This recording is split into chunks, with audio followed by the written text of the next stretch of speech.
to work towards providing clarity on issues, timely information, engaging our youth, giving everyone a seat at the table, supporting and serving our communities by registering voters, and help to fill vacant precinct committee positions, which we have been quite successful. Kelly and I are now precinct committee members, as well as Casey. So that's pretty cool. We also think it's very important to get people to the polls, helping the citizenry be well informed and able to go to the polls confidently after hearing straight from the candidates themselves, striving to bring clarity to all the issues. To the best of our ability is what we're trying to do, all these things to the best of our ability. While standing on the Constitution of the United States of America, celebrating this great country, and being intensely grateful for all of our freedoms. We believe it is a productive use of our time, talents, and treasure to concentrate our efforts globally as well. We believe in policy over politics or personalities. Now, tonight's agenda, the three of us, those officers I just introduced, each one of us will introduce a candidate. The candidate will present for 15 minutes, and then you all, our guests, will be able to ask questions for an additional 15 minutes. So that's a lot of time. So I think we're very fortunate to have the time with our candidates tonight. This young lady, Jay Lee, candidates, you need to look at this beautiful young lady because she's going to give you the high sign when you only have 20 seconds left. Okay? So she's important. So speaking of personalities, I am honored to introduce Alea Nadeem, who has an impressive backstory and a respected career in the Air Force, but also is a great personality. She is candidate for Congressional District 9 and wants to unseat Marcy Kaptur. I think it's safe to say we all want to unseat Marcy Kaptur. Alea can elaborate as she would like, and let's welcome her tonight. Alea.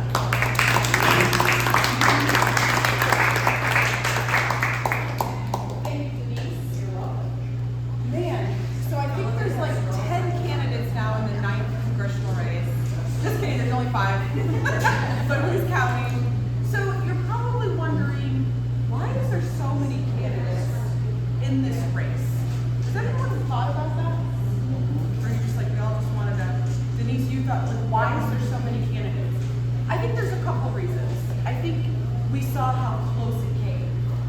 And I think people said, wait a minute, maybe we could try something different and we could win this. So here's why I got in this race. I did not just wake up one day and go, I want to run for U.S. Congress and leave my 21 years of service. Okay, I was on active duty and got out to run for office. So I went reserve. So here's what I looked at. I looked at the data. I'm an intelligence officer by trade, so I'm a data person and an art. So an art and a science, right? It's not all data, it's not all art. What I saw is the same people who voted for President Trump voted for Marcy Kaptur. I don't know about you all, but that doesn't make sense in my head, right? It's like, how does that happen? So how does somebody vote for President Trump and go, I'm going to vote for Marcy and not the Republican candidate? Because Marcy Kaptur and President Trump could not be, further apart. I suppose if you're so further apart, it's like a 360 it eventually meets. But what I found out is, so we did some more data digging. So I asked both Democrats and Republicans, because there was a lot of Democrats that actually voted for President Trump in this district specifically. So why did you vote for President Trump and Marcy Kaptur? They said, well, and these are not my words, I want to be very clear. Republicans keep putting up wackadoodles. And I'm like, crap. What does the wackadoodle mean? Because am I a wackadoodle? Because then you have to go, I have to be careful here. They said, well, the Republican Party keeps putting up really far right extreme people in a purple district. And I said, well, can you talk about it? Well, you had the last candidate who had just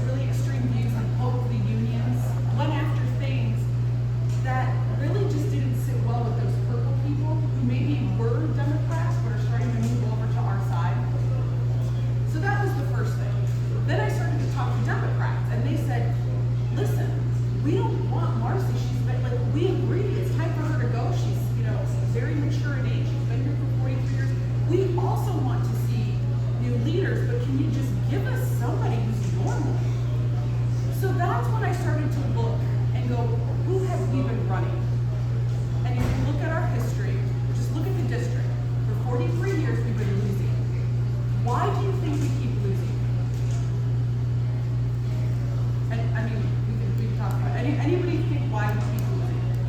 I think Marcy just has a stranglehold on certain groups that tend to have a lot of votes. Name recognition.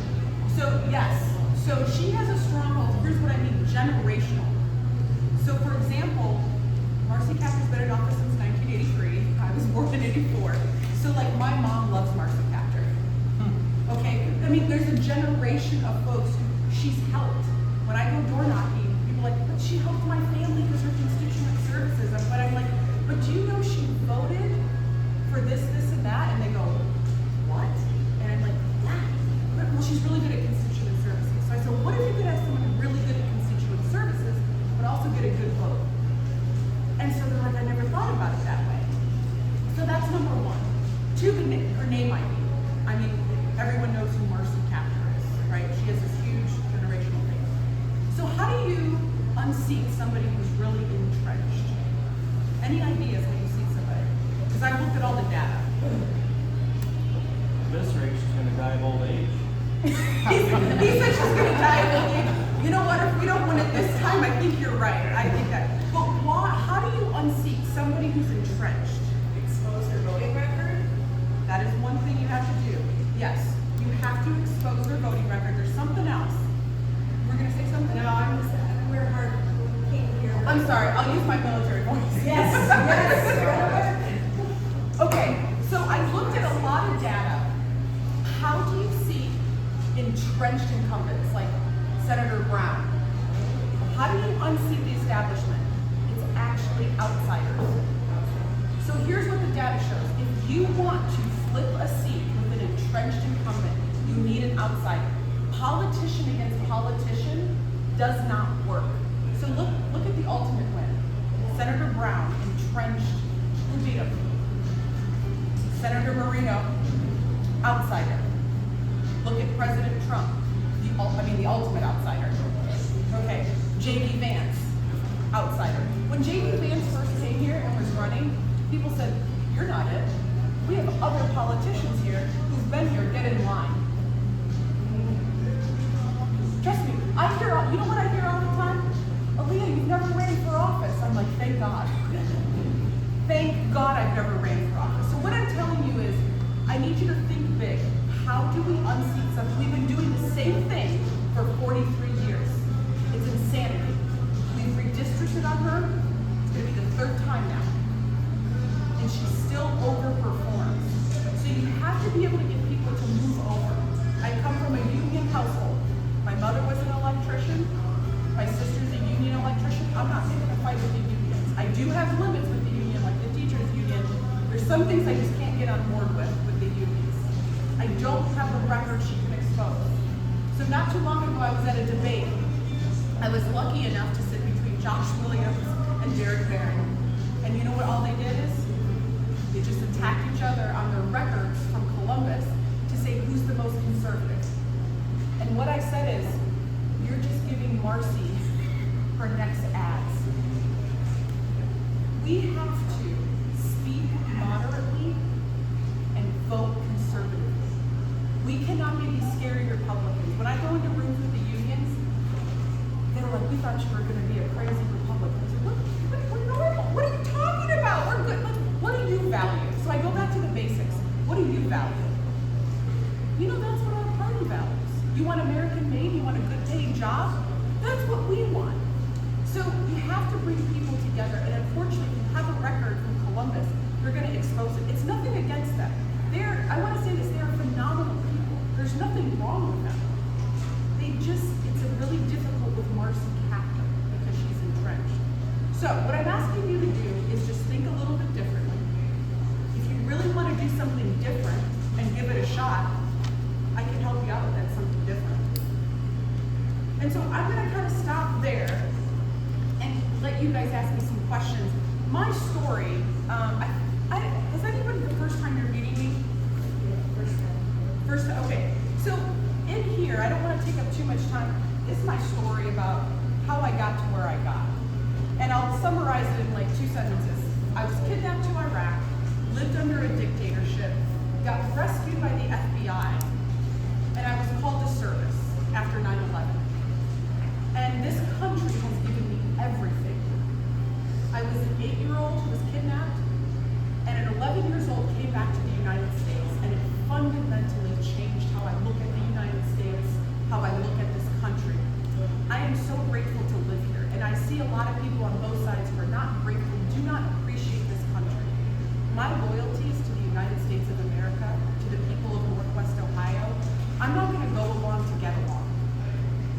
served my country for 22 years to just be a rubber stamp in Congress.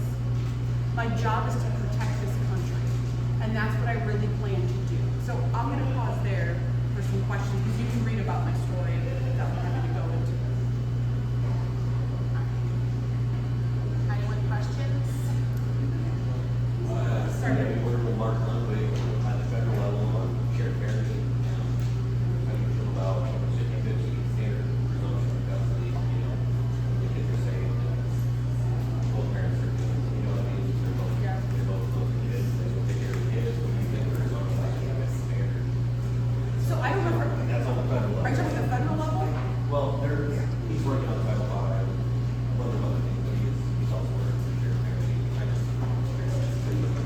So Brandon's question about shared parenting at the federal level, so to be honest, I don't know enough about it to be able to fully comment, but I think anytime you have shared parenting and both parents are in someone's life, someone who didn't have both parents in their lives, I always support shared parenting if everything is good. That's all I have. I was just curious. We get back to win, more than likely, we'll mark on the Washington. That's what I'm after. That's what I'm looking for, right? Yep, no, I can get that. What are you passionate about? Ooh, my biggest passion for this district, I mean, personally, I'm passionate about riding my horse that I haven't gotten to do in a while. That's what I'm passionate about. No. In all seriousness, what I'm really passionate about is manufacturing. So what I see in this district, if you look at, and I use the 80s just because that's when Marcy was in, right? So I kind of use this benchmark, but it's been actually happening really since the 70s. We've lost manufacturing. So Ohio as a whole has lost 400,000 manufacturing jobs. And what I worry about is that's how you really get a true rust belt. You're going to take away jobs. And ultimately, this president is actually trying to get after that really hard problem. So I'm passionate about how do we bring businesses back? How do we incentivize people to stay? One of the things that I noticed, there's a lot of businesses in Toledo, but a lot of them have moved their headquarters to Columbus, Cincinnati, or Dayton. They're not staying in there. And that's a problem. Coupled with the fentanyl problem that we have. So here's what happened. You have young men who don't have a good job, get to drugs. That's how societies collapse. One thing that nobody talks about is young men having work. It's very different from women. If a young man does not have a job and can provide for a family, that is an indication of where your society is going. And I think we're starting to see that in Northwest Ohio, specifically, and I said the Lucas County area. So having a good job that you can have a good paying job is really important. So I'm really passionate about that. The last thing that I'm most passionate about is our debt.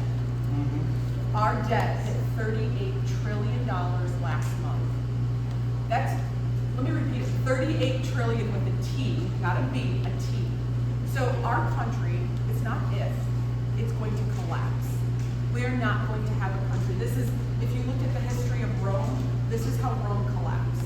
So when our country collapsed, because nobody in Congress wants to do the hard thing, who's going to own the United States? So I say this, if I get elected, I will not vote for anything that's going to increase the deficit. And you know what? I would probably make an enemy out of my own party because they're like, come on, you got to go along to get along.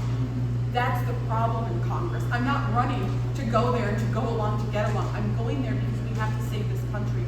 And that's the biggest national security threat that I think is $38 trillion. Sorry, you asked. I mean, I've studied this too, so I just, it seems like people that run for office that don't have something that they're passionate about, they're just going to want to see. And so you have to have something to drive you. And I was just curious what drives you. Yeah, and I think you have somebody who's being willing to be independent-minded. And this is what actually scares me, is some of the people that I see, not just in this race, but on both sides, they want to get in, but they're just going to go with their party at any cost. What if that doesn't make sense? And that's what I say about Marcy. If Marcy actually would sometimes move over and just use some common sense, I actually think she could stay here forever.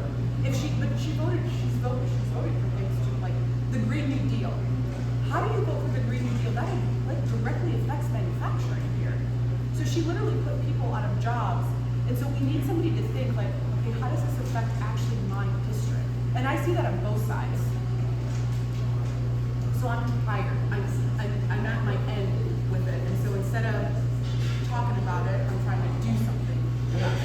Good. You have like 10 minutes left of your questions, and you didn't use 6 minutes up of your presentation, so you have time. Okay, if there's any questions, yeah, there's no pressure.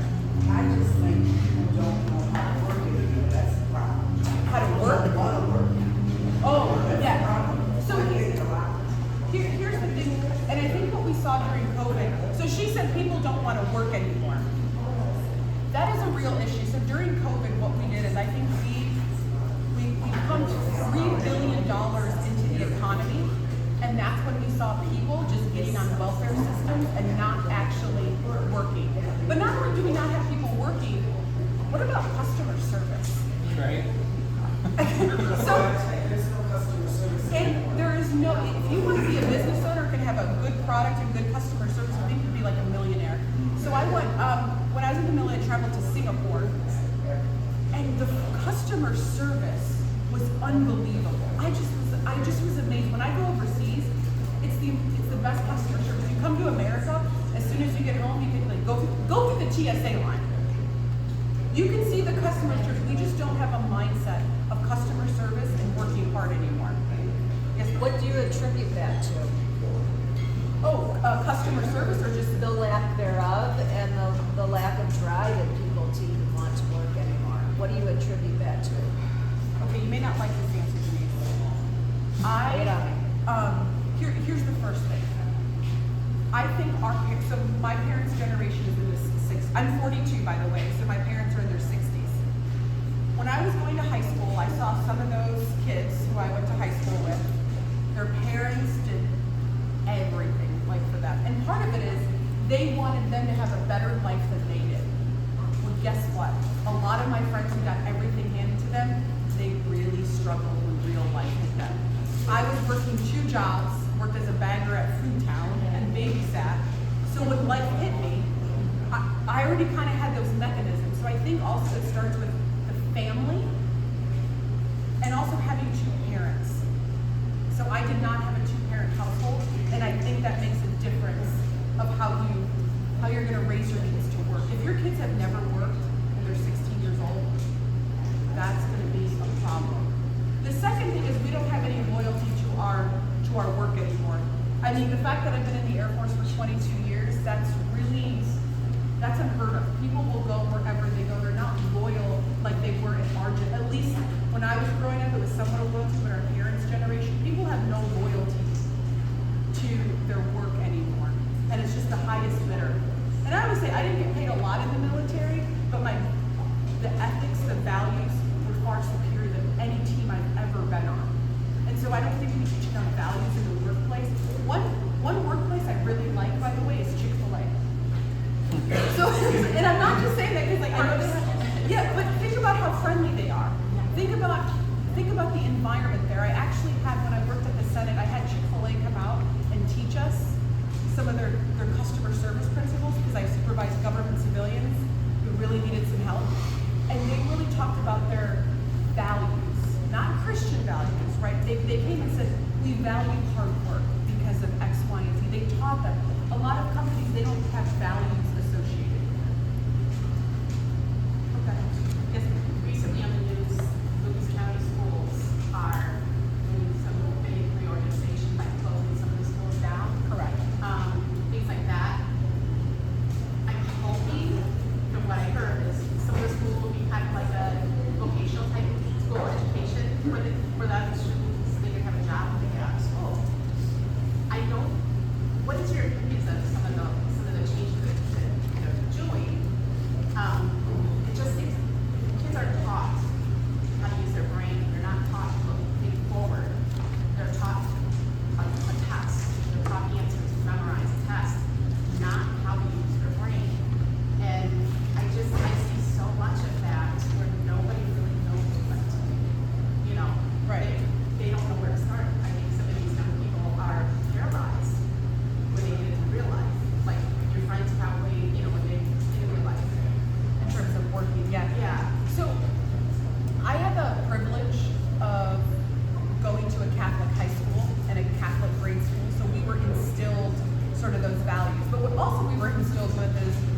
didn't do your work and pass, you didn't pass. Yeah. You know, you couldn't move on. Now, there were subjects that I needed tutoring in, so guess what? I had to go to tutoring to do that. We didn't just pass people. I think our public schools, and I think part of it has to do with the teachers union, is when you have the teachers union, they're protecting the teachers and not the students. So if you look at how much we've invested in Toledo public schools, you don't have a good return on investment. Our scores are lower, we're not graduating, and the kids are not excelling. We don't even have any tests to measure them. I think, hey, you may not have someone who's strong in certain subjects, well then get a tutor. I'd rather put those resources there, like I understand that. So I think our whole model in the public school system is not. And I just think that we're failing the students. We're failing them. You know, parents have to work. They've got to work 2 jobs just to keep the roof over their head. You know, the kids are going without the proper education that I think is proper. I'm not a teacher, but I just think that that's a signal that things are really on a spiral, not in a good place. And hope, you know, I hope maybe things come down tight that will incentivize some of those educational options. Yeah, and that's I want to highlight, that's a state's issue. Like local has to figure that out. But here's at the federal level. So everyone always says like, we should get rid of the Department of Education, right? Like I think that's like, but it hasn't happened yet. Here's my problem with the Department of Education. I think we're dismantling it, right? Like we're taking out of it. But in the Department of Education, they have what they call like the GS system, a civilian. A GS civilian in DC, is the Department of Education, gets paid roughly about $150K. But our teachers are making $80,000. So to me, I'm not going to support, like if we're gonna take that money, I would rather give it to the states to fix some of their education, extra tutoring, versus some civilian out in DC getting $150K for doing what? And so that's where at the federal level I can help. At the local level, you know, they have to do their own due diligence. But that's been something I would be really passionate about, is you don't just keep getting to fund the Department of Education. I have some rapid fire questions. Let's go. Okay. So do you think you would have voted to block the war resolution that was just voted on in Congress? No. You wouldn't have voted to block that? No, I would have, Or voted for the block? correct. Okay, Yes. you would have voted for the block? Yeah. Okay, gotcha. Has National Right to Life approached you, and what have they decided? National Right to Life has approached me. Okay. Here's the thing, I'm not doing a public survey to serve it to Marcy Captain. Say again. They have approached me. I'm not going to publicly put those answers out to serve it on a pedestal to Marcy Captor, because that's the same thing that got Derek in some hot water, that she uses ads against him. I met with them privately. I don't know what you mean.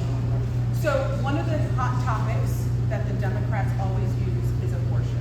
Right. And they will paint you into be a really scary Republican. Okay. I meet with people privately, with the heads, but I'm not going to publicly do that to give her fodder of where I stand. And that's part of the problem when you have a purple district. She's gonna make those people into the boogeyman. I see.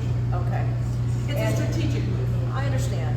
How would you vote if you were in Congress and the Save America Act came before you? Oh, I mean, that's easy. Like, you have to have an ID. Yes. I mean, I don't even know, I don't know about you, I don't even know why that's controversial, that you have to have an ID to vote. I mean, I have to have an ID to do anything, so yeah, that's an easy one. Okay. Do you think there should be a pause on all immigration until such time that we can deport all illegal aliens, or at least a majority of the 15 to 20 million illegals who are allowed to invade our country? Yes, So you're in favor of a pause? absolutely. I think, Cool. think about your own houses. Why would you, let's say you're fostering children, okay, just use an example, and you're already struggling to maintain more children to foster, and they're like, keep coming in. No, we have to get this right. And we've all said that. No, we have to have a pause, and I want to highlight this because Republicans get a bad rap on this. We do not hate immigrants. We love immigrants. I come from immigrants. My mother's Polish, my father's Iraqi. Like, I come from immigrants. I just want to say we love immigrants, but you have to come in legally, and I think a pause would actually be really wise for us. You have 34 seconds left. Anyone else have a question? So, the abortion question that you asked earlier, so you're saying that you don't want to force the cap, you use that against you, us know what your stance is on closure? It's on my website. See the website? Or you can just ask me. Do you have a question? I can talk to you private. Okay. Okay. I think that's it. Thank you guys.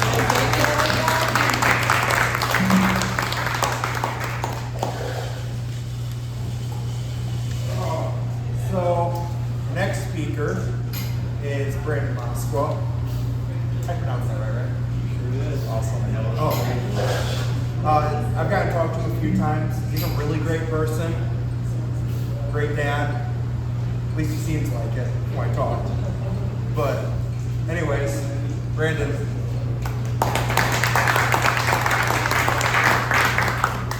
I appreciate you guys having me out here. I got my notes here. I'm not a professional speaker. I just got my talking points. So I don't forget anything. I'm running for District 81. I don't know if you guys are all familiar with that. Northwest corner of Ohio. You're familiar with it. You're running for Congress. You're probably not too familiar with it. But running for state representative, obviously, the Republican group. So I'll give you a little insight on my career. I was a career welder. Out of high school, I started welding. I started off at FFA, and then I found, welding was my passion back then. I loved it. I loved traveling. I traveled all over, stick welding towers. It was great.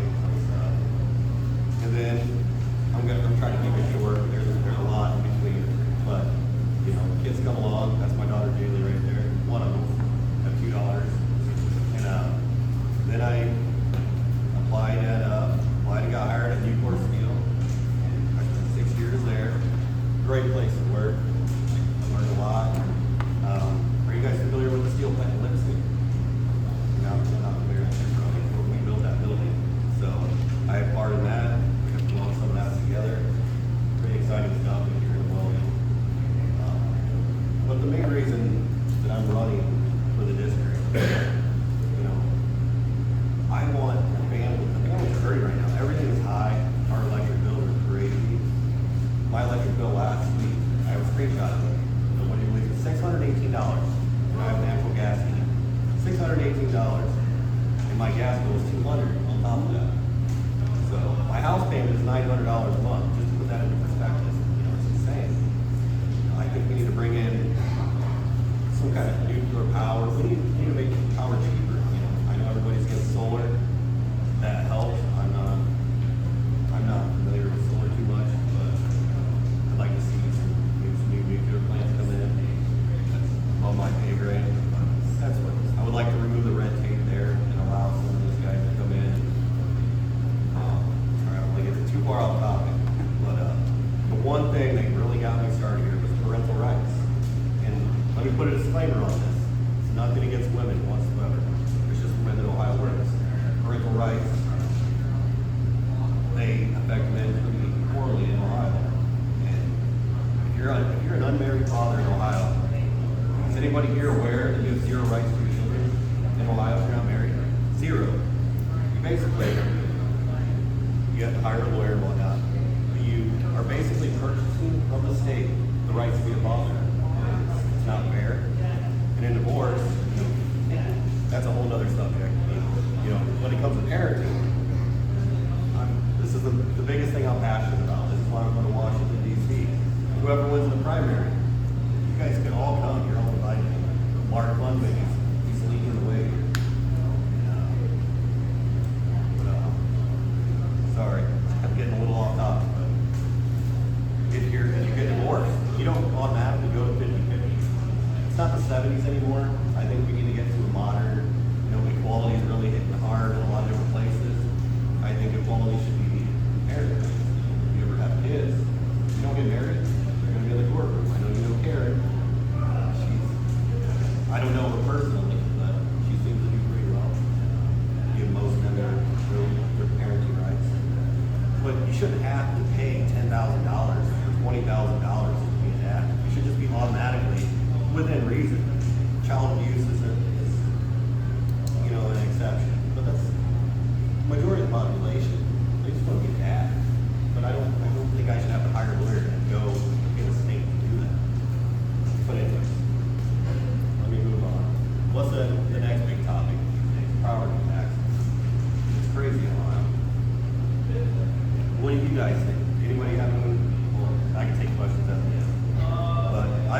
up with my own, not 100% for solutions, but I've been working on ideas. And are you guys for property taxes or against them? Anybody have an opinion on that? No? I'm undecided. In the middle? I'm I'd rather not undecided. pay I that. think there needs to be some change. Yeah, Yeah. definitely needs to be some change. I'm, Still learning about it. if I were to get into legislator, I'm in the middle. I love change. I do. I love change. It's always tough for the government. The government, he's a commissioner. He knows property taxes are needed. But I've been trying to go up with a solution. If the petition does not pass to abolish, we still have to go on the real solution. What we're doing right now, not really anything there. In my honest opinion, I think we should remove school funding, property taxes. Remove school funding. Put that aside for a second. That reduces our property tax rate by 60%. And then we'll move on to the funding through the state. Then we'll fund it through the state, on the schools, that way. And I've done some math, you know, you can use Google. If you do 1%, we're paying 1% anyway. It's nothing new. But if we went statewide, we could almost pay for schools, the whole entire state, just with the 1% that we already pay, but if it's statewide and everybody pays it, I think we could get something. This is my second, but if they do abolish property taxes, it's gonna get very complicated. It's not gonna be clean, but there are ways to do it. Would you care to read this? This is just something I threw together. It's not by any means 100%. This is the way that we would do it. It gives you an idea. I just like to come up with ideas. I invented the hydro saver. I might not be a professional speech giver, but I like to come up with solutions to problems. I invented the hydro saver. Lets you move heavy equipment. It's pretty cool stuff. I have a provisional patent on that. I don't know if you remember Justin Coogan, but I tagged him in a post yesterday. And pretty neat stuff. He invented the spider blade. Now he's a millionaire, so pretty cool. On the last thing, one of the big things, you know, Republicans are all for the Second Amendment. We all seem to know how gun owners vote, but I don't understand why they're still trying to, because what we have, 5% of the bad population is bad, and we're trying to punish all the law-abiding citizens for 5, I don't know what the percentage is, but a very small percentage of criminals. We're still trying to punish all the law-abiding citizens. I don't understand. You know, I don't think we should have bazookas, you know, shoot bazookas and throwing hand grenades all over the place. You know, that's not reasonable. Maybe in a certain place, if you have a permit, maybe you get a permit to do that, and you fun. But I'm a firm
be honest, I like AI. I don't like the way they're doing things with the energy, you know, obviously the reason why it costs. And then there's also, they want to bring in their own power plants, natural gas. Does anybody think of what's going to happen to natural gas?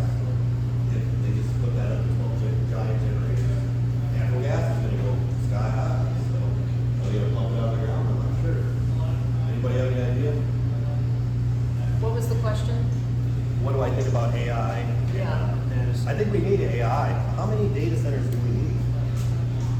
We have 250 already? Right. We've had data centers for years. Yeah. But there been, you know, like for your shopping cart, you know, you got a credit card with Walmart or whatever. That is the AI system.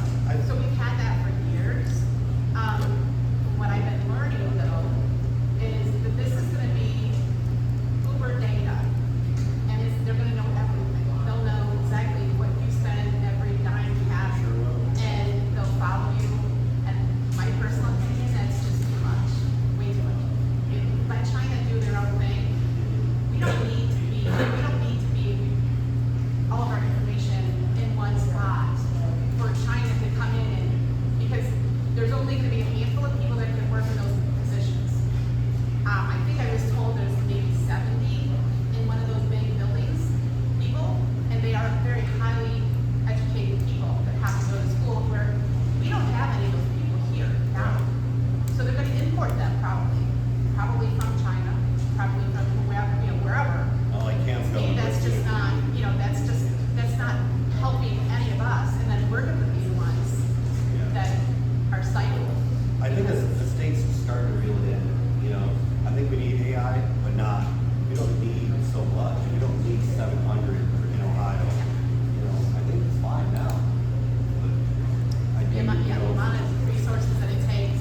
In the next I 5 have years. positions right now, if anybody wants to in the sign. next class, believe me, I'm against how they do it. I wish they could do it a different way. I don't like that, you know, obviously the water usage, the electricity.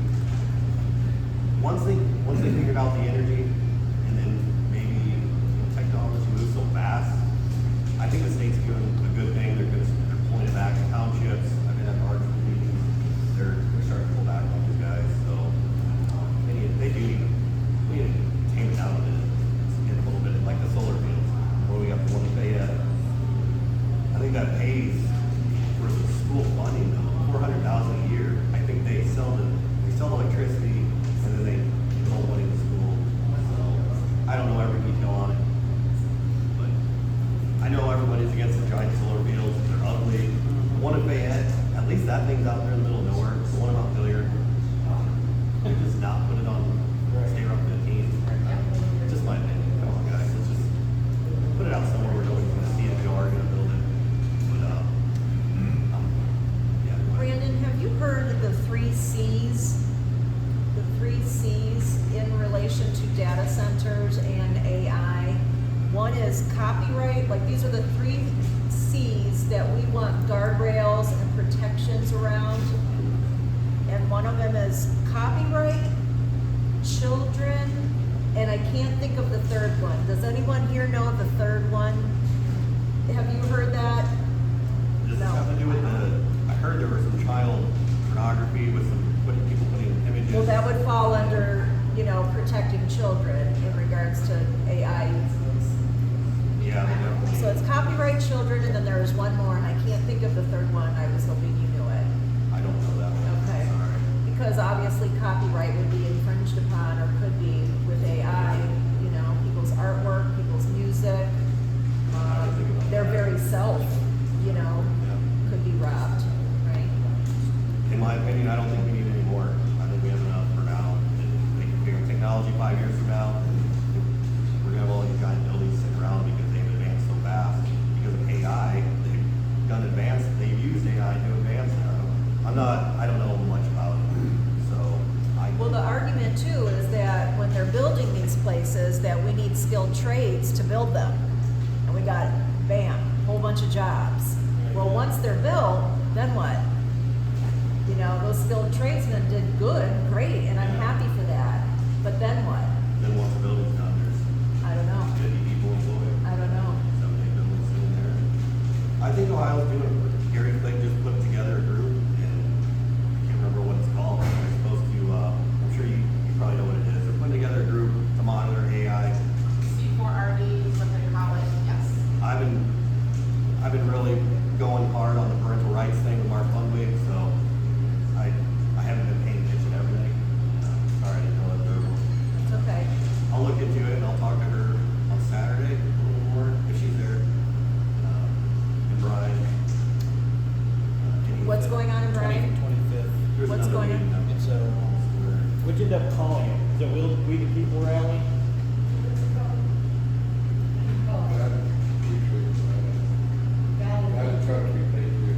God, I'm trying to make sure that we the people, that's what it's, you know. You gotta get more involved.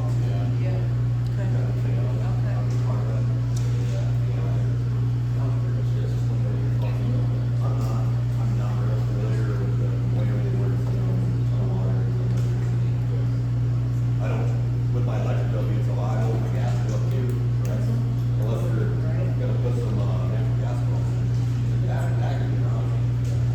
Well, I hear in like these northeast Ohio, there's a lot of very abundant natural gas there, so I think they want to tap into that. I'm not sure exactly how it's going to go out, but I've heard that there is a possibility of that. I know if it's the same company building all the data centers. Is it like a contracted thing where they can travel around and install these? Because that would sustain workers. I mean, if they were putting up multiple. These are talking about Basic numbers. probably class of that there's some sort of a secret areas or undisclosure for the interior. So tech-wise, Yeah. you gotta be specialists today. Concrete company, 4 foot. Yeah, it is not.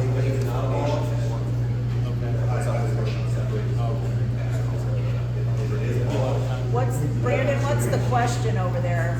He was We're having a hard asking, time hearing. how are we gonna fund local fire, the police, you know, local services if they do abolish it? And that- Abolish property tax? Yeah. Okay. We're gonna have to do, they're saying 20. I've done the numbers, it comes up to 12. If you do 20%, it comes up to $50 million. So they overshot a little bit. I've done some calculations there. It would have to be 12, I think, 12.25% to get to the 24 billion. I did it on 20 billion. They do need to make the cost go back a little bit. You know, we need to cut some funding there. On some things, education's weird, so. But they're talking about online gambling, I keep hearing about that. Send that in education. I haven't much looked into that. I don't know anything about sports betting. But it's something to look into. But, yeah, when it comes down to abolishing property tax, it's gonna get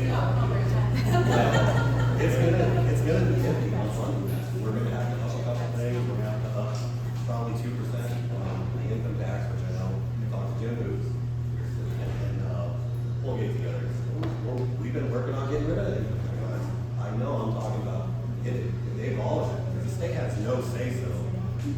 The people in November, they already have no signatures. This is gonna be on the ballot.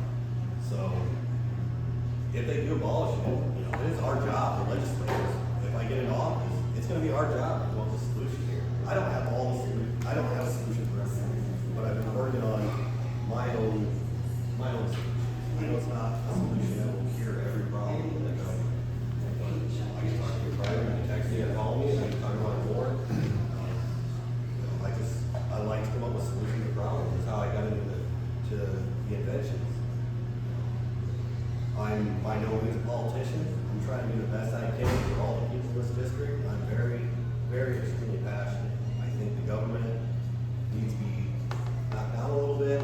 I love change. I love everything to change. A lot of people, you know, I know he's a commissioner. He's got a job to do. And, you know, I love that. I love these guys. They do great as commissioners. In Montpelier, they're going to put a roundabout in. I have no problem with the roundabout, $4 million roundabout. But the problem I have is with the state giving them $4 billion in the first place. It's not the commissioner's fault. I understand if they don't know that roundabout. I don't know if you guys have heard about it. A $4 million roundabout. It's in Montpelier. by the landfill. But if they don't use it, then they'll send the money somewhere else. I understand it 100%, but the state they should be cutting back right now. Everybody's hurt. My bills are crazy. Grocery bills, don't get me started on healthcare. It's, Yeah, why do I don't understand the roundabout like that, when it can be used for something. you see what I mean? Like I said, nothing against commissioners. Me personally, if I was a commissioner, I would probably build it too. But it's the state. I think a lot of corruption, overspending is the state. I don't think it's, I talked to local townships, those guys, they're running slim margins, they're barely doing it. And I don't think there's a lot of corruption, you know, unless they're having their buddy build something. I know we're getting way off topic here. Are we out of time? You have, we have 3 minutes, Okay. 3:50. Aside, this is such a short meeting, and I love talking on the phone. If anybody wants to text or call me, yeah, I'm always driving. I'll put signs up, not on public property anymore. And learn my lesson on that. Just let you guys all know, don't put your yard signs on public property. And I think that's about all I have right now. I have a question for you. I don't know if this falls under the office you're running for, but it was news today that RFK Jr. Was before Congress, right? And he made some crazy announcements that blew my mind. One of them was, he announced that the Biden administration disallowed, prevented, and actively worked against Christians from adopting children. They were actively disallowing Christians from adopting children. Why would they do that? I don't know. My question to you, because it's your time, Right. give me your thoughts. Give us your thoughts on that. Well, I've always been, they're gonna approve abortion in Ohio, why would they not have adoption? You know what I mean? We have abortion right, it's already in place. I don't wanna get too far into that, but if they're gonna have abortion, I feel you should be able to adopt kids if you want. If you can't have kids, you should be able to adopt. Do you think Christians should be prevented from adopting children? No, I don't think so. Your passion was shared parental. Sorry, I don't know that much about this, but I'm trying to Thank answer you. the best I can. No, that's okay. This may be way off, your area of expertise, but it was just something that came to me because I'm sure the courts see cases where mom's Christian, dad is who knows what. I'm just saying, Yeah. or turn it around. Dad's a Christian, mom is into the occult. Who knows? And we've come to the point where, and obviously RFK Jr. announced that the Christian parent may not get custody of that child. He obviously said they were actively working against them being able to adopt. So they're trying So to. my point is, are you in favor of Christian parents adopting children? I would be fine with that. I would rather see anyone adopt a child and take care of the child. They don't have a parent. If they're fit, right? Yeah. Yes. Yeah. Okay. Just thought I'd throw it out there. I don't like to bring religion too much into politics. I just rather leave it out. I think it gets too muddies the water. And since we're on the topic, Patriots in Action, we're trying to sustain and build up our Judeo-Christian values that this country was built on. In the same breath, people of all faiths are welcomed here and are welcomed in Patriots in Action. So I just wanted to say that. That's crazy. I just don't like to. I've had so many talks about abortion with people, and it's a very touchy subject. I think that's a one-on-one situation with your doctor. I don't know if I should be making that decision. I think that should be left to every situation is different. I think it needs to be established.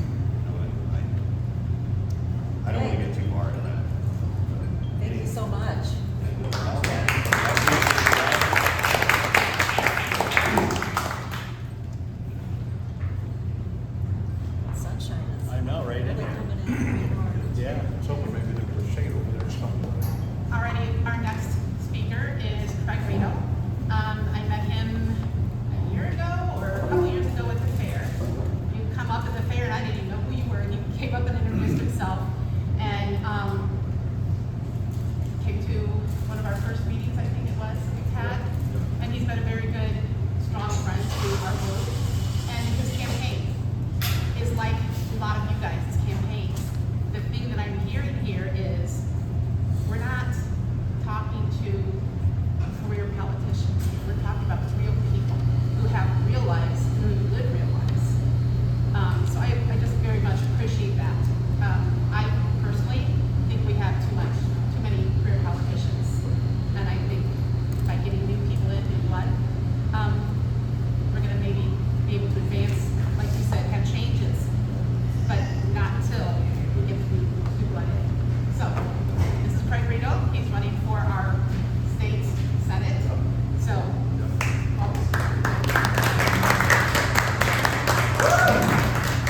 Hi, everybody. It's great to be here. Kelly, thank you very much. That's very kind of you. Denise, thank you for having us. My name is Craig Riedel. I'm running for state senator. Can you guys hear me okay? I'm Craig Riedel. I'm running for state senator here in Northwest Ohio. And this is my wife, Lynette. She's been my teammate for 37 years. My high school sweetheart. We live in Defiance. We have a son, a daughter, and our son and his wife have given us three granddaughters, so we're very blessed. We both, Lynette and I, we both grew up as far east in Northwest Ohio as you can go east in Northwest Ohio. I grew up about 17 miles east of Tiffin, a small town called Attica, and my parents owned 35 acres, a small farm. We boarded standard-bred horses on the farm. I grew up with 3 brothers, and mom and dad taught us a lot of great virtues, one of which was the virtue of hard work, and we're grateful for that. Danette actually grew up about 10 miles south of where I grew up. She grew up near Bucyrus in Crawford County. Technically, that is all part of Northwest Ohio, but certainly we now are, this is Northwest Ohio to a history. I graduated from a small high school called Senate East, a small public high school. Went on to Ohio State, and I graduated from there with a civil engineering degree. And in the fall of '88, I married my high school sweetheart, and then I took, at the same time, I took a job with a steel company called Newport. And I hired in as an engineer. I have a civil engineering degree. I hired in as an engineer with Newport. What we did there is Newport's the largest steel maker in the United States. But in this division of Newport, we fabricated steel trusses for the construction industry. So I hired in, I was designing the steel truss for a few years. Then I started to sell the product, and then at the end of my career, I was part of a management team that was running the facility. Altogether, I had 27 years at Newport Steel. So my background is predominantly all private sector, having worked those 27 years at Newport Steel. I retired from Newport 10 years ago to run for state representative on the west side of the Senate District, and we won. I was a 3-term state rep as well. I used to represent Defiance, Paulding, Van Wert, and the northern portion of Alea County. And that was certainly an honor for our family to be able to do that. This is how I think. Okay, this is if the Lord wills this, and we have the opportunity to be your state senator from Northwest Ohio. This is how my mind works. I believe in limited government, fiscal responsibility, free market principles. Now, free market principles, they only work when everybody plays by the same rules, meaning that the rest of the world plays by the same rules. And unfortunately, that's not always the case, particularly with China and with Asia. They cheat, they break every rule there is, to take advantage of countries like the United States. And during the 1990s, I had a front row seat in the steel industry and watched China put one steel maker right after another, American steel makers, out of business. And these are companies that are in the history books that likely you've all heard of, like Bethlehem Steel. They were the behemoth. I mean, they were the largest steel maker in the United States. And China put them out of business in the 1990s, along with companies like Wheeling Steel, Weirton Steel, LTD Steel, boom, boom, boom. just like Domino's in the 1990s. And finally, now the company I work for, Nucor, we were able to withstand that because of our culture and our work structure. But we were one of the few American steel companies that could withstand China's cheating ways, you might say. So, but finally, with President Trump, he was the very first president that said, that's it, enough is enough. And in his first term as president, he put a 35% tariff on all imported Chinese steel. It had to be done because they were going to decimate the American steel industry. That's just one industry, for example. And we all know, right, Alea, we got to have steel. Our military needs steel. And we don't want to buy that steel from China because they're not going to give it to us. We have to have a strong American steel industry. So thank goodness President Trump did what he did. This basically saved the American steel industry. Jeanette and I, we are proudly pro-life. We're pro-life champions. We have been endorsed by Ohio Right to Life, by the Right to Life Action Coalition of Ohio, and a couple weeks ago we were endorsed by the Greater Toledo Right to Life. So we're very humbled by that support. We're honored to have their support. And I'm a staunch Second Amendment defender. I'm a gun owner. Okay, I have a Ruger LC9 right here at the side of my bed. I grew up on a farm, I mentioned that earlier. My dad was military. My dad was a state highway patrol officer, and he taught me and my three brothers the proper way to handle a firearm. And on that 35-acre farm east of Attica, there was a creek that ran through that farm. We had the woods on there, and we had plenty of groundhog to take care of on that farm. So I'm very excited where we're headed here in the state of Ohio. I'm super excited. America, with President Trump's leadership, and Ohio. We are poised, we are primed. If we play our cards right these next 8 to 12 years, these could be very prosperous years for the state of Ohio. And just some priorities that I have. Again, if the Lord wills us and I'm able to be your state senator for this part of Northwest Ohio, I think it's imperative that we eliminate Ohio's income tax. We're very close. We're down to one bracket. Okay, currently Ohio has one bracket in our income tax. It's a flat 2.75% for any income that's earned over $26,000. I'm hopeful in the next 4 to 5 years that we'll eliminate it entirely, and then just go to a consumption tax, which is the sales tax, which is the fairest tax of all. Okay, because you pay the same percentage whether you spend $100 or $1,000. You're going to pay the same rate. So we'll call it the consumption tax. It's the sales tax, but we'll rename it the consumption tax. Currently, the sales tax is 5.75%. Obviously, it's going to have to be adjusted once we eliminate the income tax. But this is a competitive thing. There's about 9, 10, 11 states already that have eliminated their income tax entirely. States like Florida, Texas, Tennessee. The way I look at this, the reason this is so important is Ohio's aging. Okay, we're getting older as a state. We are blessed with an abundance of natural gas. We're blessed with an abundance of water. I mean, the good Lord has blessed the state of Ohio with enormous natural resources. And there's companies all over the world that want to come to Ohio. They want to locate here because they want what we have. Like these data centers, for example. That's just one example. They want our electricity underneath the ground, they want that natural gas, and they want our water, because those are the two key elements for a data center. Steel companies like Nucor, where I work, the number one input for making steel is electricity. That's the number one most costly input. So companies want to come here, but we got to have the workforce. We have to have the workforce. So I believe it's not necessarily the silver bullet, but I believe it's part of the equation. How do you keep younger people here? We'll give them a reason, give them some incentive, incentivize them. If we eliminate the income tax and we give them, make them believe that they're going to be able to take more money home with them every week in their pocket, that gives them that opportunity to buy that starter home, that gives them the opportunity to put money away for future college expenses. So that's just one piece of the puzzle, but I think it's critically important. I mentioned our electricity. Ohio needs to become energy dominant. There's no reason why we shouldn't. I think long term, The future of America and the world is nuclear, long term.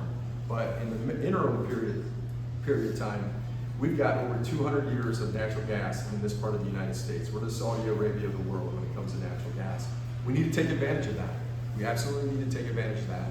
So how do you become energy dominant? You bring these natural gas plants to market faster.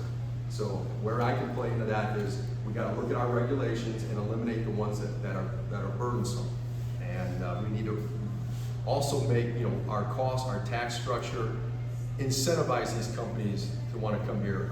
In particular, I'm talking about gas companies that can bring these gas plants up to market faster. So we definitely need to become energy dominant. And then finally, another concern I have, I guess an area that I think is critically important. Ohio, and we're on the right path. Again, thank goodness for President Trump for leading the way here. But also, Ohio's General Assembly is also leading on this issue. But we need to keep pressing forward.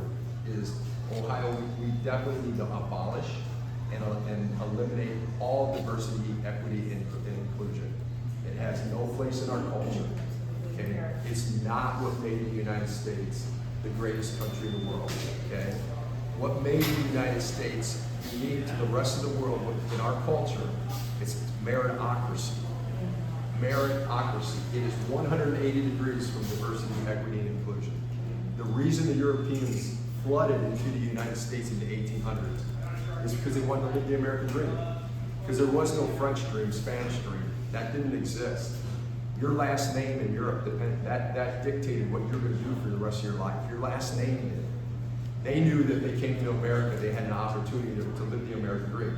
If they had a great idea, even if it was just a good idea, but if they worked hard, if they persevered, they had an opportunity to live that American dream. That's what meritocracy is all about. So those are some priorities that I have. Our campaign is going great. We feel like we're in a very strong position. The election's only 19 days away. We feel like we're well positioned at this point. We got a great game plan. We're going to continue to work very hard. I mentioned we've been endorsed by those pro-life groups. Our candidacy has also received A ratings from the big three gun groups. I'm talking about the Ohio Gun Owners, the National Rifle Association, and the Buckeye Firearms Association.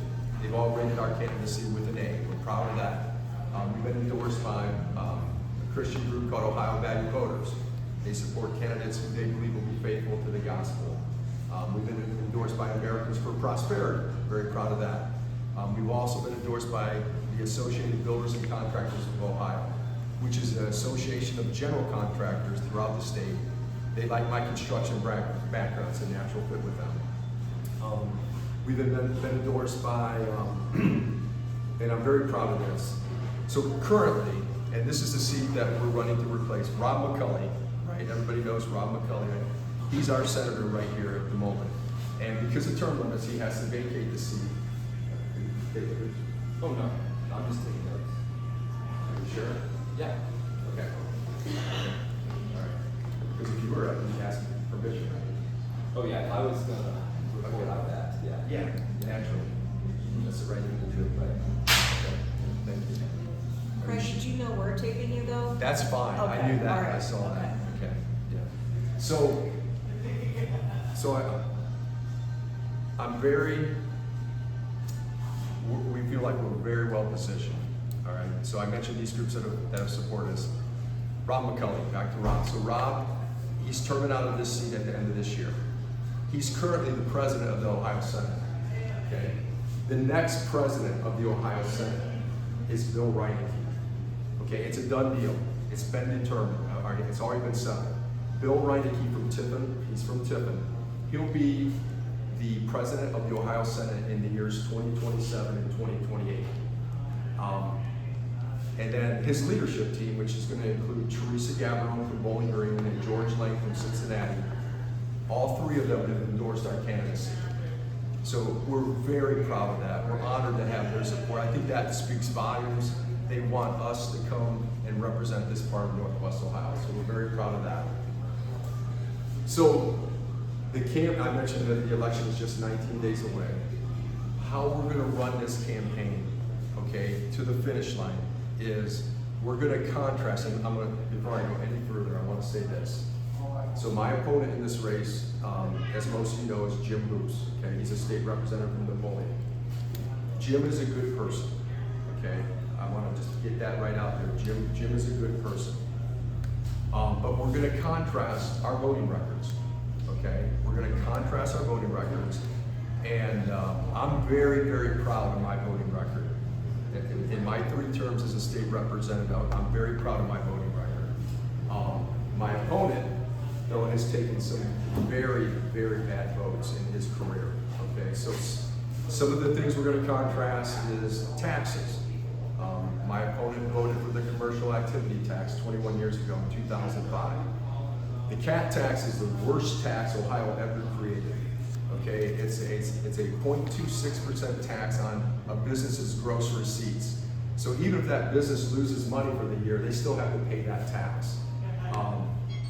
It's a terrible tax. My opponent voted for that in 2005. He voted yes. To put that in reference, at that same time in 2005, Jim Jordan, Congressman Jim Jordan, who we all know, he was a state senator at that time. He was in Columbus. And he took that same vote, and he voted no on the cat tax, just to put that in perspective. In 2019, we voted on the transportation budget, and inside the transportation budget was a gas tax increase. I took that vote with my opponent. My opponent voted yes on the gas tax increase. He voted for it. I voted against it. Okay, I voted against it because we had the revenue. We had the money. But what we didn't have was the fortitude to make the tough decisions that needed to be made to move the money where it needed to be without raising the gas tax.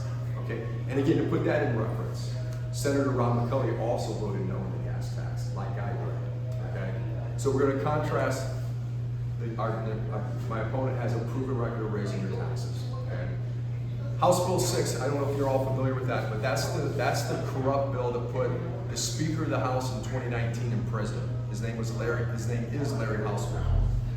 And Larry is currently in prison in Youngstown, and he's got 18 more years to serve on a 20-year prison term.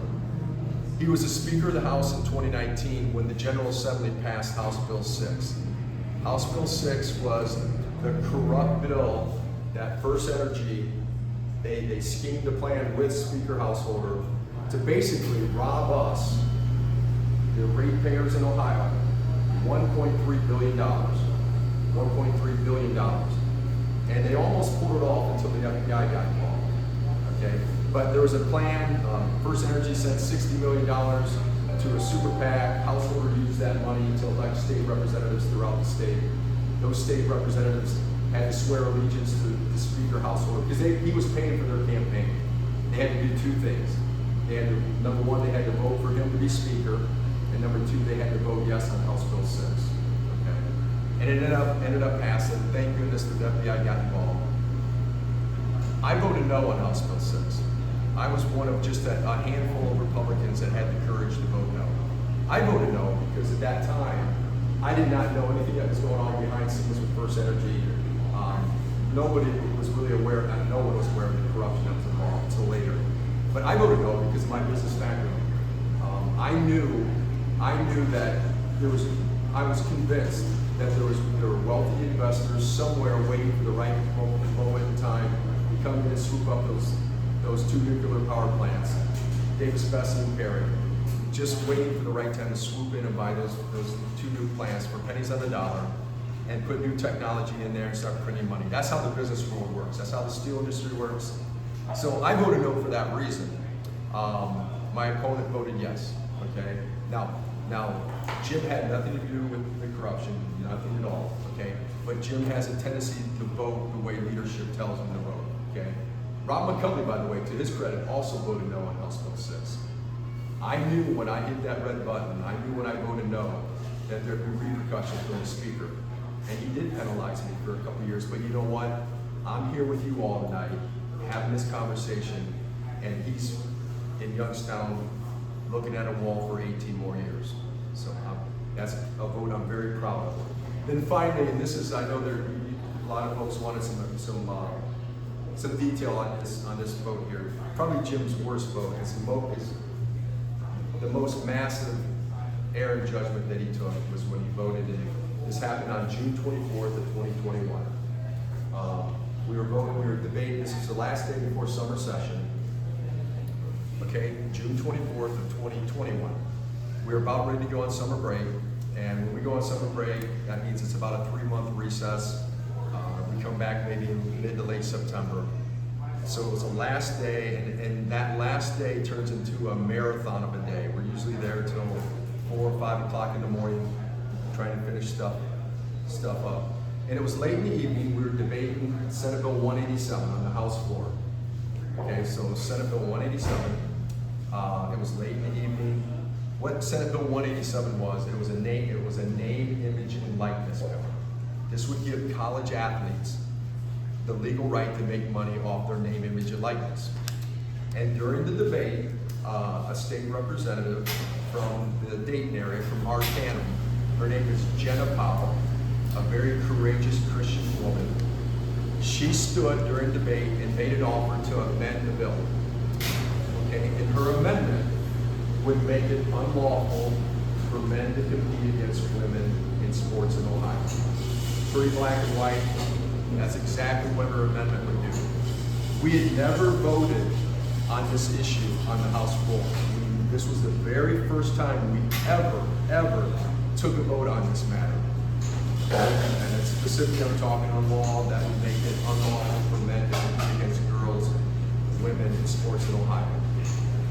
Immediately, when Jenna rose and offered the amendment, all hell broke loose. It was utter chaos, okay? I was sitting where my seat was on the aisle. All 35 Democrats in that chamber were to my right. All the Republicans were with me to my left. And it was utter chaos. I remember a state representative, a Democrat from Cleveland, his name's Mike Skindell. He was sitting about 15 feet ahead of me on the aisle, and he was literally taking his desk. You guys, these are school desks that we have. You can lift them up, put stuff underneath them, and put it down. He was literally just slamming his desk. He broke his desk. He broke it. Okay. The speaker at the time, Bob Cupp, was doing everything he could to bring order to the chamber, and it took a while. Finally, we got order to the chamber. At that point, immediately, a Democrat stood up. Her name is Kathy Ingram. She's from Cincinnati, and she made a motion to table the amendment. So what that would do, what she was trying to do is she was trying to kill the amendment at that point in time. All right, she didn't want any further discussion. And because she made the motion to table the amendment, the speaker had no choice but to take a roll call. So everybody in that chamber, every Republican, every Democrat at that moment then had to make a decision.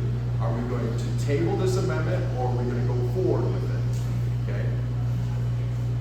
I voted with 51 other Republicans and said, let's keep going. So I voted not to table the amendment, okay, because I wanted this discussion to continue. My opponent in this race, Mr. Hoos, voted with every Democrat, every 35 Democrat, along with 6 other Republicans, to table the amendment. I have no idea why he made that decision, okay? But fortunately, the motion to table failed. There was more of us that said, no, let's not table it, let's go forward, okay? Fortunately.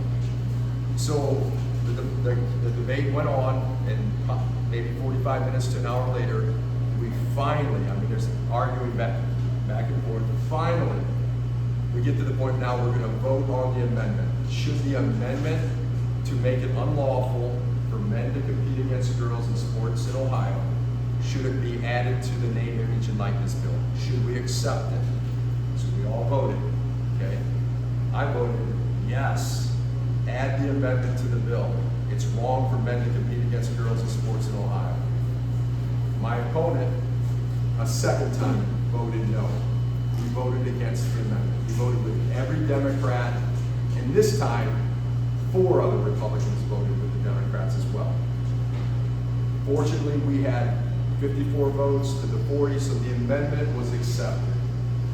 The amendment that would make it unlawful for men to compete against girls in sports in Ohio was accepted. It became part of Senate Bill 187, which was the name, image, and likeness bill. So then at that point, the debate goes further because now we have to take a vote. Are we going to vote yes or no on the name, image, and likeness bill with the amendment included? And finally, on the third try, Mr. Hoops got it right. He voted yes with me and about 7 other Republicans.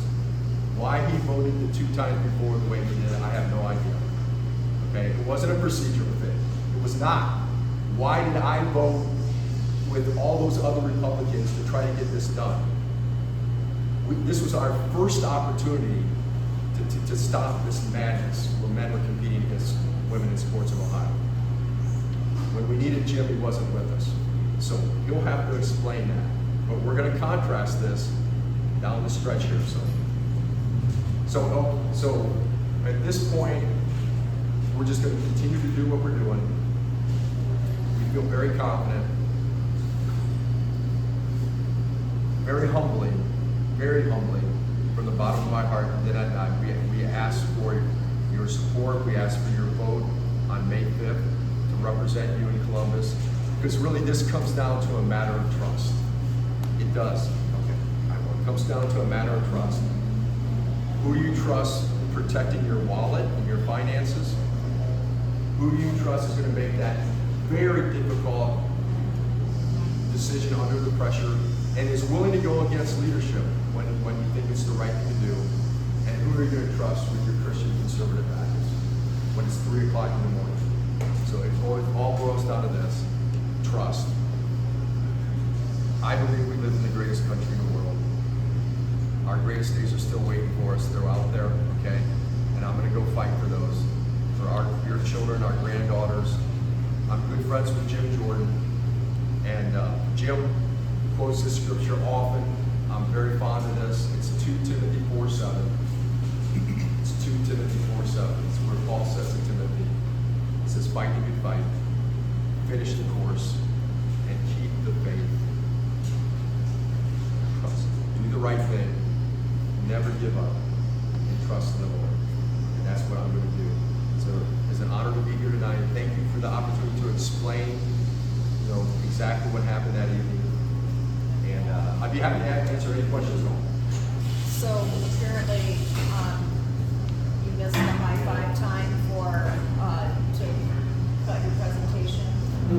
So I just took 5 minutes off your question time, if you don't mind. Yeah, sure. So that still gives us 10 minutes for questions, so that's a good amount of time. Yes?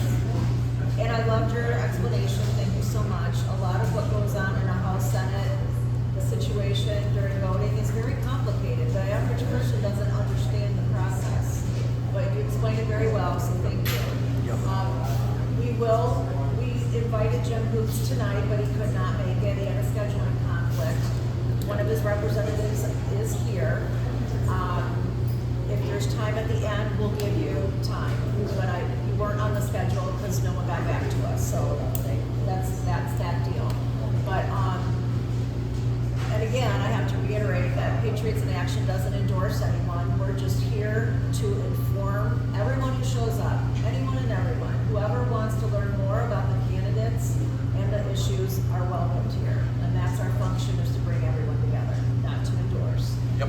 But we will personally endorse someone, and in conversation we have the freedom to do that. But as a group, we don't have the clout. We're brand new. We're only a year old. There's 3 of us on the board, so it is what it is. So, but thank you for that. That was a very good explanation.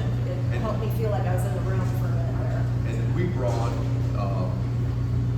this is actually, if you go, Denise, thanks Josh, and I'll give this to you, Denise. If you go to the House Journal on June 24th of 2021, and if you Google, you can find pages 918 to 922. Everything I just described is in those pages. So you can have this. It's all, everything's on the record. I mean, these are all these votes will last for eternity. They're in the history books. So there's something I want to ask right away. So there's some literature that Mr. Hoops has put out. It's come to my house, and on the front it says it's Truth Social's handle. Yeah. President Donald J. Trump. Everyone knows what it looks like if you follow him on Truth Social. That wasn't from Oops. This one wasn't. No, that was from someone else. It says on the front of it at the bottom. Oh, my apologies. My apologies. This did not come from you. This is- All right? Are we cool? Yeah. All right, thank you. However, whoever this came from, says Craig Riedel is no friend of MAGA, President Donald J. Trump. What do you say to that? I totally support President Trump. Well, why would you say that? I voted for him in 2016, 2020, and 2024. Okay. I totally support President Trump. What he's done for our country these last 2 years has just been phenomenal. And I'm thankful that he is our president. You know, shutting down the southern border, thank goodness that got done. And you know, the big beautiful bill has provided tax relief for all Americans. So I totally support President Trump. Why would he say that though? I totally support President Trump. Okay. I can't be more clear. I totally support President Trump. I saw there's a lot of groups saying, apply for candidates. Can you speak up? I'm sorry. Sorry, allergies are there's a lot of groups, PACs, that send those out for candidates. The candidates don't know they're going out, send them out. I don't know what that one is, but I do know that a lot of these groups are sending those out against other people they know support. Sure. Stuff like that. Sure. Yeah, I can't believe a lot of send them out. Would you welcome an endorsement from President Trump? Sure, absolutely. Yep. Do you think he will? He doesn't endorse every candidate in every race that he favors, right? Yeah. I really don't know. Yeah. Yeah. It's hard to tell. But I certainly would be honored. Yep. Might be easier to get JD Vance. What's that? Might be easier to get old JD. JD's endorsement? Yeah, might be easier to get his. Oh, okay. Talk to. Did you have a question? Yeah, so I actually have a follow-up question with that specifically. I had gotten one too. And I actually looked in, I don't remember the exact organization, but their only funder was DraftKings. Oh, that's like gambling. So do you have like any idea why they specifically would be against you? From what I've heard, that they're sending those out for the candidates they think will vote for the gambling bills that they're trying to get passed. When new candidates come in, they send those out for the candidates. It's messy. When super PACs get involved, I mean, the candidates have no idea. You know, and there could be one get involved tomorrow that nobody could see coming because it's against the laws for the super PAC to have any communication whatsoever with any of the candidates. So, yeah. Me personally, I saw one against Jim, I saw something against you, and if you look at the bottom, it tells you where they come from. Right. So it's kind of, Okay. they're just trying to get their gambling laws passed. Like, I got a question. So for property tax, you got property tax, let's say it does get abolished, and you want to abolish income tax too, correct? Yeah, so how are we going to be able to get the money that we need to fund everything? And you're against raising taxes. Yeah, so with this consumption tax that you're talking about, that I took a note on the consumption tax because I wanted to remember that. So when you add to that, would that be considered raising taxes? Just a question here. Yeah, so we eliminated the income tax, right? So how we solve all of this problem, the property taxes specifically, we have to do a thorough doging on the state level, on the local level, and by that I mean a Department of Government agency, call it a doging on each level, and you have to find the wasteful government spending, and there's an enormous amount of it. Okay, we don't need to be, for instance, the state of Ohio doesn't need to be funding Alea daycare centers and clubs. It's happening. Okay, that's real. Okay, but it's going to take a lot of hard work, there is rampant wasteful government spending. And so it's gonna take a lot of discipline, a lot of hard work, and that's why I really believe we need more business acumen in our government. You know, people that are trained to make these sorts of decisions. I mean, it's hard work to go through a budget and find that wasteful spending, but that's how we solve the problem. We have to find all of that wasteful spending, and it's a finite number, whatever that is, and that's how we provide property tax relief. That's how you go about it. So that's the only way to solve it. By the way, we're not raising taxes. We have to cut spending. We have to cut spending, and we have to find that wasteful spending, and it's there. It's there.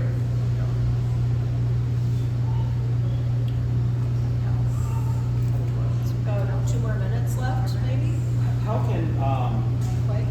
can citizens become more involved with what goes on in Congress? I mean, we can make a phone call, right? But what if we don't even know what's going on in Congress? I mean, what's the pipeline to keep us informed with what you guys are doing? Yeah. So, yeah, it's a really good question. So, like, as a state senator, you know, what I did as a state rep, okay, to keep our constituents informed, is we put out like quarterly newsletters or emails. So I really worked hard at, you know, trying to get that information out to you, what we were working on, what I was working on. And then equally as important, and I take a lot of pride in this, I really like the constituent work, and I love being back in the district, going to different events, and having those relationships with just as many people as possible. Quite frankly, well, I mean, that part comes more naturally to me, because I think my job when I was at Newport Steel, I was the sales manager for most of my career, so I was always working to take care of my customer, right? And you're my customer. My constituents, you are, because you guys, you know, vote me in or out. So, but I take immense pride in being visible, being in the district, and going to different events, but also communicating through emails and newsletters. I get the emails and I see some of the newsletter letters and stuff, so I don't read them all the time. But no, I get them and I agree that communication and transparency is Yeah, transparency, definitely. Yeah. Well, that about wraps it up. Yeah. All right. So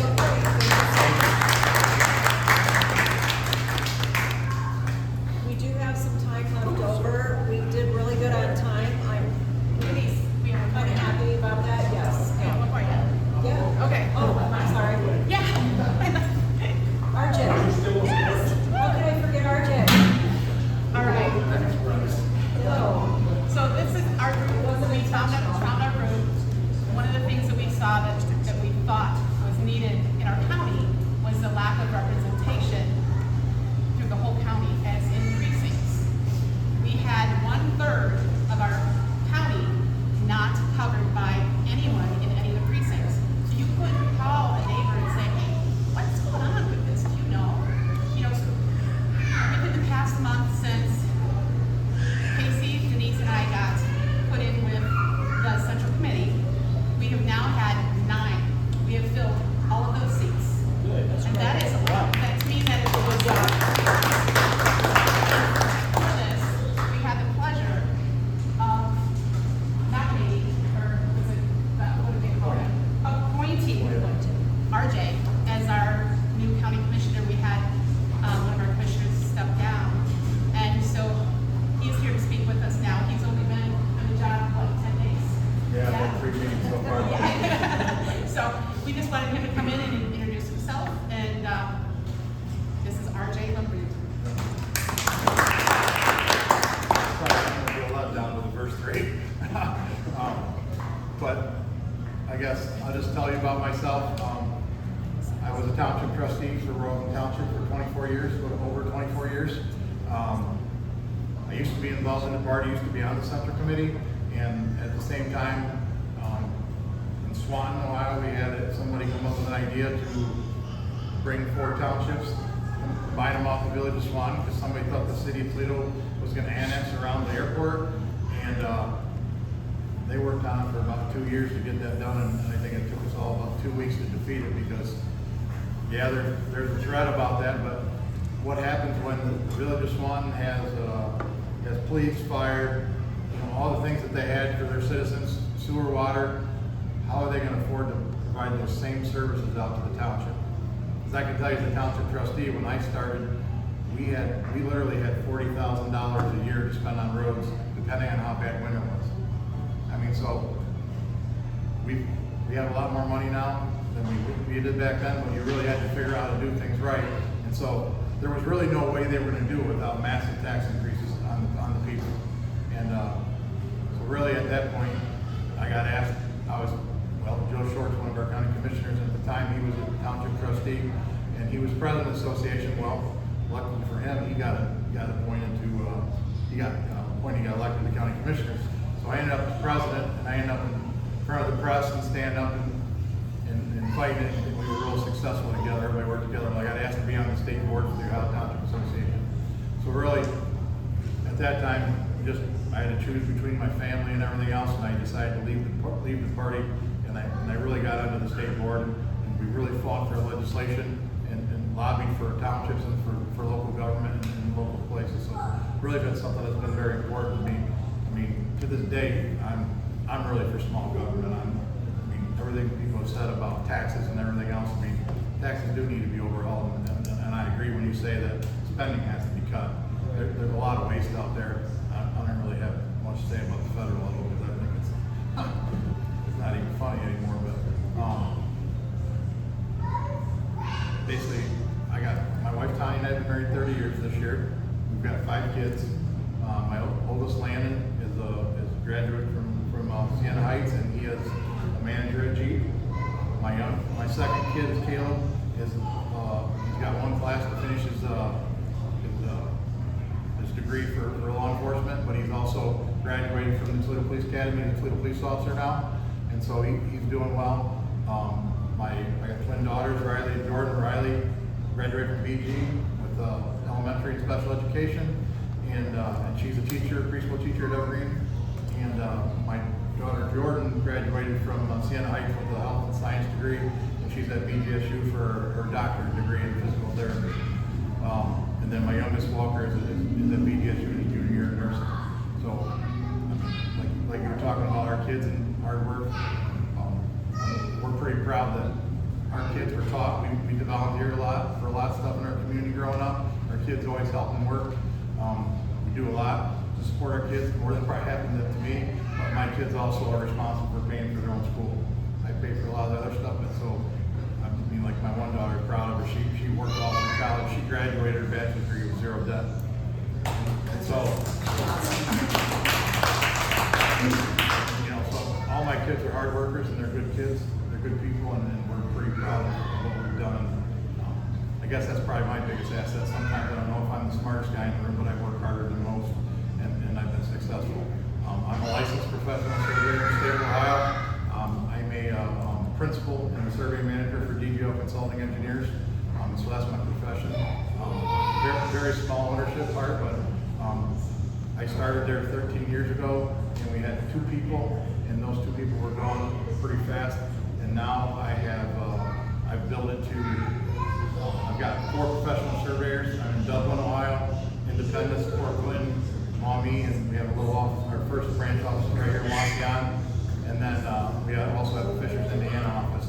But I also have 24 other survey technicians, 8 of which are almost finished or finished with going to school to get their license now. We build a culture that everybody we've hired, because like even through COVID, I think everybody knows we couldn't hire people through COVID. And we couldn't hire experienced people, period. And so I went to the point where you got to think outside the box. We worked on hiring people that have good attitudes, good work ethic, and just good people, and they care. And my last 4 or 5 hires have been like that, and a couple of them are my best people that I have.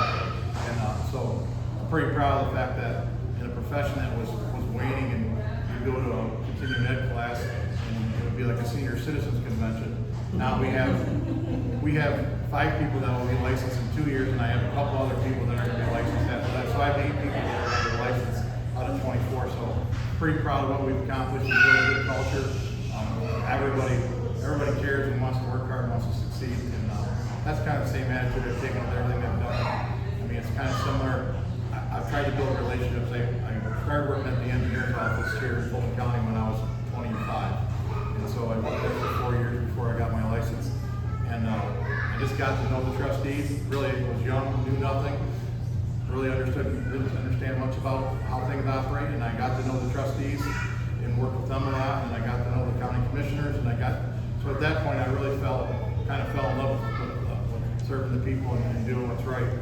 And after I got my license, I was offered another position somewhere, and I left, and then at that point I ran for township trustee that year, and I was successful. Basically, I did what most people didn't do. I went door to door, talked to every person, some of them 2 times, and some of them I went back at the end and they had my flyer on their fridge. I mean, so I just talked about what my experience was. There's really no secret to any of this. It's going out and just talking what you care about and what going to work, and so that's what I've done, and been real lucky in getting to this point. I said like before, I believe in small government. I just think when I work my tail off, and I know all you guys do too, and I see 50% of my money leaving the taxes sometimes, it just makes me sick, because my family is my biggest passion, and so that, and Big Buckeye fan, we've been in the national championship the last 2 years. Of course, last year we sold our tickets and just had fun anyways, but so a lot of the things we're doing, my family, we're travel with my son a lot. So we like to travel and have fun. All those things we want to do is build memories. I've got a mentor that is a gentleman that's retired from the armed forces and then retired from another job. And his biggest thing is about his family and how, and it was always important to me, but you work hard and you do the best you can. But now it's just like, I'm blessed, because I guess the good Lord gives to those who help themselves, I guess. 5 years ago, April 7th, I had a stroke. I was 85 pounds heavier and stressed and everything else. And you look at me today, I'm pretty, almost perfect compared to what I could have been. And I was really blessed to, even going through rehab, people were really, curled up in in bad shape, and I was just lucky that I really kind of lost my balance and a lot of stuff. So, but now look at me now, I lost a lot of weight, and then here in the last 4 months, I've lost another 45 pounds. I feel the best I've ever felt. I've got energy. I don't take insulin anymore. I don't drink caffeine, I don't eat bread. I mean, and I won't go backwards because I'm, got a lot of energy, and I'm happy. I can just tell you that I feel so blessed to be a county commissioner, because this is really what I've worked for my whole life.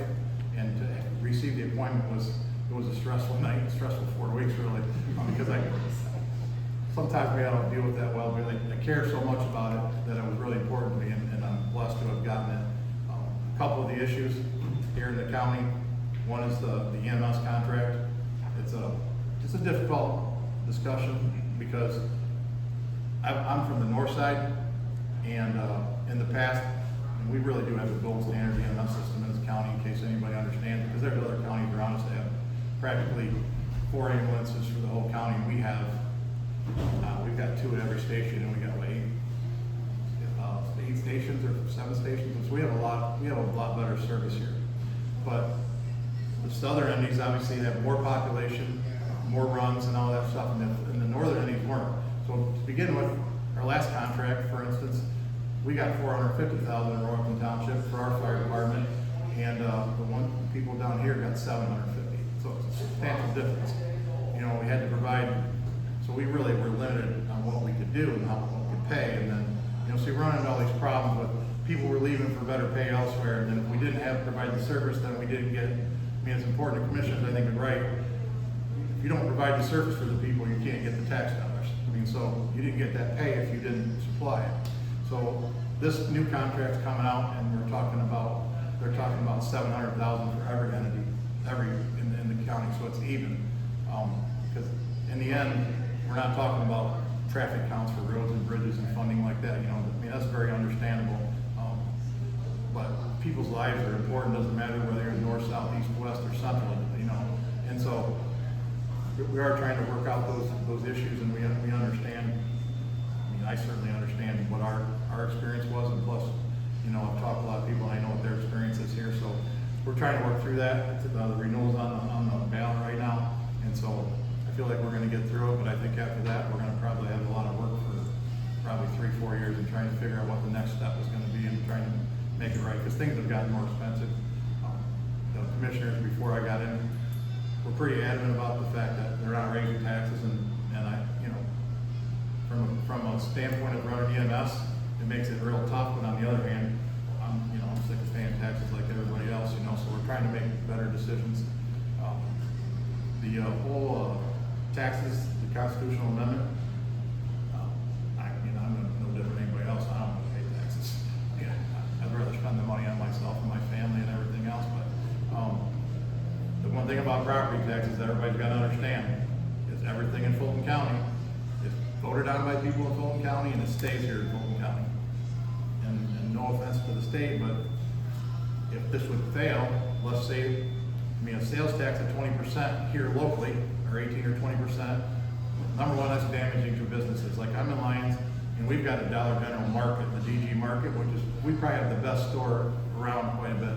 And it's booked all the time, because people are there. We're 20 minutes from Adrian and Moskwa and Central Avenue, so we have a lot of business, a lot of time. And I can tell you right now that I can't afford to pay 20% more than for my groceries or whatever else. I'm gonna have to go to Adrian. And Williams County did worse. They got Indiana and Michigan. I mean, so that's gonna be detrimental to a lot of our businesses, and so that's bad. If the 20% comes from the state, the state generally, we have some good leaders, and we also have some people that want to spend money on what they want. And next thing you know, it's kind of like, the income tax in the past, the sales tax that we have was passed meant for money to come back to the locals. Well, they took it back. And so they're no longer given that. There's some, things like the small government fund when Kasich administration was in, they took $5 billion out of our local government fund. I'm still mad about that. It's been a long time. I mean, but, so now they have an $8 billion surplus or more, and there's no effort to give us our money back. And my township's probably okay, even though we did have to transfer money because our local government fund our general fund's getting low. But there's townships out there that have their general fund is about the only thing they have, and so they were practically going broke. I mean, so it's made it difficult. I mean, I guess we have to figure out how to do things with less money. So we're conservative. We figure out how to do that. We do what we have to do. So we don't maybe provide the same services that other people do, but we do a good job for our citizens. And for instance, when I started, we had 7 miles of stone road. We now have like 1.75 miles, and both those roads have 0 houses on them. The first one we did, I had some relationships with people because I did a layout for a construction company where they had the asphalt that went bad on a road they laid. They had to mill it all up, and so they didn't charge me for the millings. I built an entire mile of road with like 6-8 inches of millings, and we paid them for the trucking. I spent $3,000 on trucking to fill up an entire mile, and so we try to be, have some ingenuity and do the best we can. So the trustees, we've all worked together, and I'm really pleased to be working with Joe Short and Jeff Roop. They're both good businessmen, and they really care about being good for the whole county, and they're just really trying to do what's right and not blow our money. We're trying to make smart decisions, and that's one thing I think is important, because anybody that's elected or been involved, that there's laws that the government does that doesn't allow you to make common sense decisions on spending. There's certain things you just don't have a choice. But understanding both sides and trying to figure out how to make it best, you can make the best decisions, and then you can always go back and try to change the rules and the law sometimes. Well, that's not always easy, but I can just tell you that here locally, work hard to do what's right. I mean, personally, myself, I'm into my decision making is based on being fiscally conservative, what's right and wrong, I mean, in the end, that's, yeah. Time for questions. Time for questions, okay? Well, that was easy. Kind of abrupt, I'm sorry. That's all right, no problem. Any ideas on how to, if they do abolish property taxes, overcome that? Well, you get in the state house, you're gonna have to be the one, because right now, there's a limit on what counties are allowed to do, sales tax, income tax. Townships have no authority, I mean, it's all statutory to what the legislature allows. I mean, so it's gonna start there. You guys are gonna have a lot of work in trying to figure out, I mean, it's gonna, I mean, I'm assuming that even if it passes, that we're gonna be at least done the taxes this year for next year, I think. Not an attorney, or, so I don't know what the final number is gonna be, but, I think we'll have a year to work it out, but it's gonna be a lot of work. I don't, then, once we figure out what you're gonna allow us to do on the local level, then we'll have to make our decisions, and I'm sure we're all gonna work together. Anyone else? Any questions? Anyone? No questions? I guess I have a question. So if, we only get so much money locally, why work towards paving every road? I mean, we see dirt and gravel roads work so well in a lot of other places. I mean, why if we're, have a limit on money, why pave all of the roads? Especially when we are seeing roundabouts going, why do that too if we are obviously only get so much money locally? Well, for the township, we've always been able to do what we can do. Like, we did chip and seal for a lot of years, because that's all we had. We did start, like, say, road end for one of us from 8 to 109 is a mile of stone road. They had 0 houses on it, but if you go from 7, if you go back from 8 to 7 and go east, that road's got a high traffic count. And now that we paved it, we basically did a cement stabilization of it, so it grinds it up, grinds up the stone and everything, and then it fills it with cement, and then it creates a real solid base, and then we were able to cold mix it and chip and seal it. I mean, so we did it as least expensive as possible, because you can't, a mile of asphalt road is, I don't even know what it costs if you've never been able to afford it. So, we've done what we could do. I guess being from an engineering firm and a surveyor, I can tell you that some people don't like roundabouts, but honestly, in the end, they're less expensive in the long run, because you don't pay for signalization. They're safer because accidents, like for instance, I've had one intersection has gone almost down to zero accidents on a roundabout. The only accident they had is because a gentleman had a heart attack and ran into somebody. And the accidents do happen are very, they're minor, they're rear ends, they're not, there's not a lot of accidents that cause injuries or death. So, Even with the new ones, we still don't, I've seen so many people that don't know what the heck they're doing on roundabout. It's like, well, I'm in the industry, so I get it 100%, it drives me nuts, but no, people still don't understand, but there still is, even like the diverging diamonds. Our firm did the second one in the state, which was the one in Perrysburg on Route 25, and that thing has dropped down to like 20% of the accidents, and the only thing they have is rear ends. and that it is easier the more you use it. I had a client that was there, was like, you can't believe what they're gonna do. I said, oh, by the way, we're doing the design, and then now he thinks it's the greatest thing since sliced bread. So there have been some good improvements that move traffic along and then make things safer, and so. RJ, when you guys work on your budgets, what are the top 2 or 3, most expensive items that you guys in county government have to pay for? For what I've been involved with so far, obviously our employees are important, and their benefits and stuff, that's always a big cost.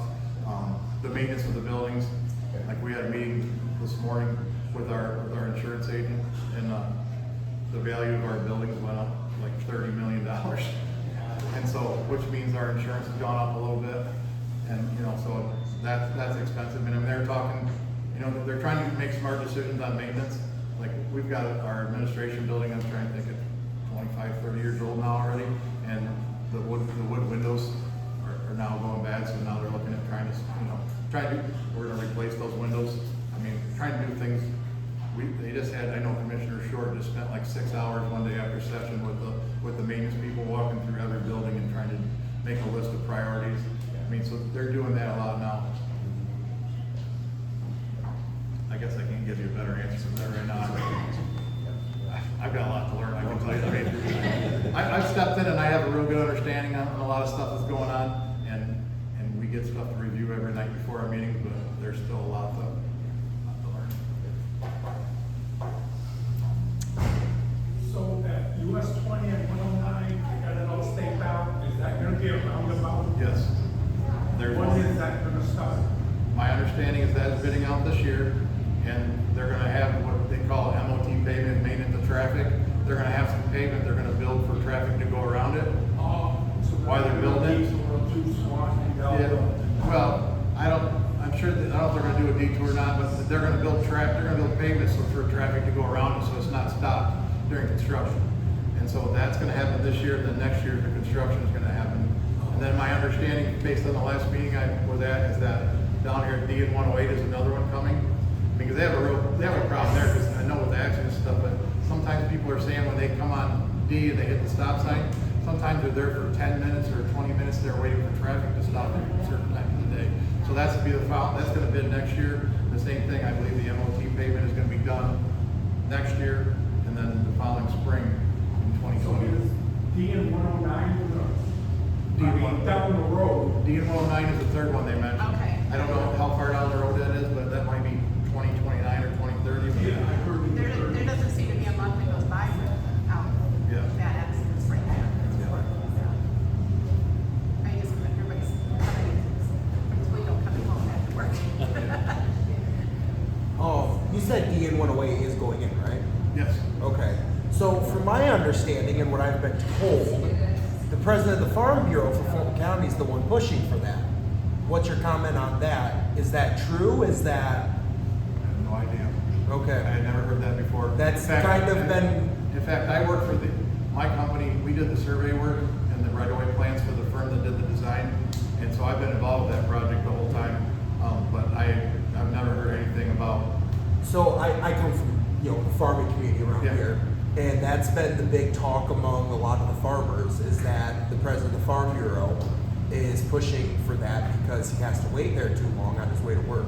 Well, I mean, it's a problem, don't get me wrong, I don't know matters whether he's from, but I can tell you that we've worked on a lot of roundabouts all over, and some we haven't worked on, and they literally, ODOT will go out there like for a showing, and they'll have somebody drive a combine, and I mean, so they build them like down at the new Cliffs plant in Toledo, you know what I'm talking down in front, and I think Tiffin, and I forget what the other one is, but there's 2 roundabouts we built there.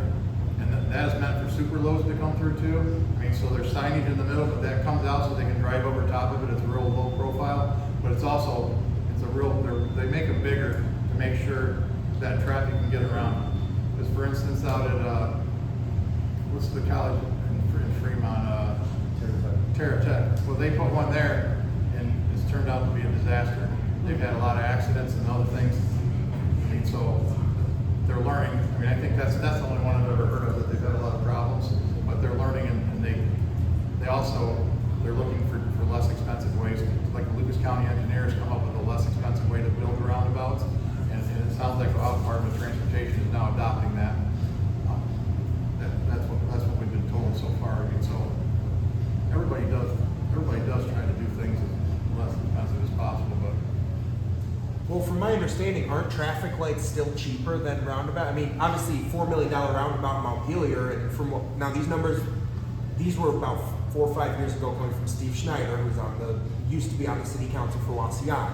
A single traffic light width cost about $50,000. I believe that's not with installation. So, I mean, obviously it's gonna be a little more nowadays, but that seems cheaper to me than putting a roundabout in. Well, I can tell you that, I don't have the exact numbers, but I can tell you in the long run, it's cheaper to do a roundabout because, number one, the savings of life and damage is probably, the money's not worth any of it. And then just the lack of maintenance and replacing traffic signals and all that thing over time, It is, in the long run, it is cheaper and it's better. That's what I was gonna say too, because a lot of accidents happen. It doesn't matter, stop signs and stop lights. And there might be a little bit, you might just Roundabout seem, slows people down. yeah, it might seem a little bit cheaper at first, but in the long run, it's not. Well, with the more accidents, it also goes over to our resources, like fire rescue, police, Yeah. all that has to go there, and then if there's damage to the road, or, I mean, I see where the difference is. Yeah, it's probably up. And I go through a ton of roundabouts a day, and the one thing I can tell you all is everybody needs to learn what a yield sign is. That's what a roundabout is. Oh my God. For the love of God, put your phones away, pay attention, and teach your kids what yield means. And nobody will have trouble with a roundabout. I'm sorry, I drive them 100 times a day, it feels like, and I see people blowing through them without even looking, and that's where your accidents happen. Same thing, I hit 795 in Perrysburg. What's everybody do? Blows through red lights. I watched a semi today, the guy was a half a mile from the light. I knew it was gonna turn, I didn't move, and it's a good thing, because I wouldn't be at this meeting right now if I did. He would have smoked me and another car, had a family in it. None of us would have made it, because he was going full bore at 55, 60 miles an hour. So learn what a yield is, and everybody can move through it. I get tired of that argument, sorry. It's okay. Any more questions, anyone? Or- Any more questions? No? No more questions? No. All right. I want to thank you all for coming out. I really appreciate all the time that you spend. And I know it's not easy to get up and talk in front of people. It's not something we all normally do. Some of us do a lot better than others. So I appreciate it. And again, get out and vote. Get out and vote.